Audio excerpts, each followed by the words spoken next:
All right, we're gonna discuss a little bit more in depth on core today. So one of our recent posts on Instagram, we went into kind of fascial slings and how they kind of work in coordination with the whole body. So we're gonna talk about that a little bit more today. When we think of the core here at Costa Performance, we think about the core as a barrel, okay? So the barrel would encompass the whole spine. Okay, as we can see, we have muscles on the front side, we have muscles on the back side, we have muscles on either side, but we also have muscles like the pelvic floor that sit underneath, and then our diaphragm that sits on top of that. So what we're thinking about with core is a 360-degree approach to everything that's going on in there. Now, when we're looking at that, we want to think about this as our big base. So relating back to those to those fascial slings, we think of them as like an X across the body. So all of that X intersects with that core. So if we can build this to be a nice, big, stable foundation, then the rest of the extremities can be supported. So for instance, we see that a lot of those lower limb muscles will attach right up into that pelvic floor, right onto that hip. Okay, as well as a lot of the upper extremity muscles. We see that everything is very connected. So as I raise my hand here, we're actually activating and using a lot of those muscles that can be, the external obliques, your intercostal muscles, serratus anterior, all of these muscles that are incorporated with core exercises. So as we can see, everything comes from that core. And if we can have a good base of support here, we can move on and have a nice base of support on court or in whatever athletic endeavors we are doing. Now, one way that we like to train core here is obviously isometrics. Isometrics are always a really good go-to. So we're talking front planks, side planks, Superman holds, different variations of side planks.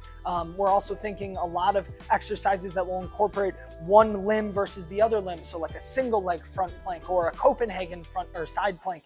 A lot of things like that we're just holding for a period of time. Now, a lot of those exercises we like to use for our novice lifters, so we're just building that foundation of base core strength, as well as we like to use them for a lot of our injured athletes. It's a really good way to reintroduce movement and reintroduce that muscle activation into an athlete's movement pattern. So athletes that are coming back from back injuries, athletes that are coming back from hip injuries and so on, isometrics are an excellent way to reintroduce those movements. Now, we can't just think about things in terms of isometrics, because just like we can't think about the core in terms of just the front and the six-pack that I no longer have, we have to think about it in 360 degrees. We have to think about training that core in 360 degrees. So that means moving fast, moving slow, moving overhead, moving low, moving with rotation, and moving without rotation. So those are all really big aspects of when we're training core too. So one of the big things that we always do in tennis is we always rotate. We accelerate really, really fast. That's really easy to think about in the terms of how do we train that. Throwing medicine balls, Russian twists, rotational pal-off presses, things that are moving very, very quickly and engaging those muscles similarly to how we would do them on the tennis court. Now, with acceleration, there's also deceleration. So then we need to think more anti-rotation.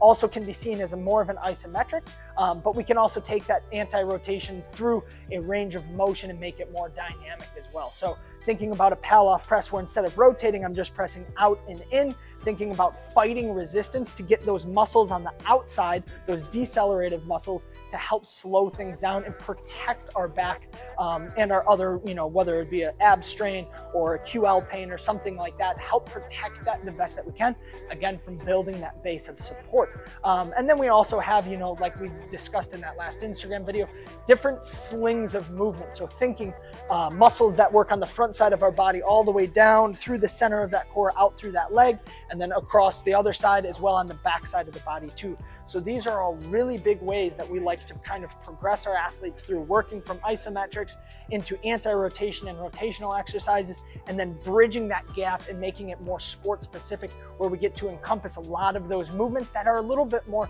applicable to sport at the end of the day.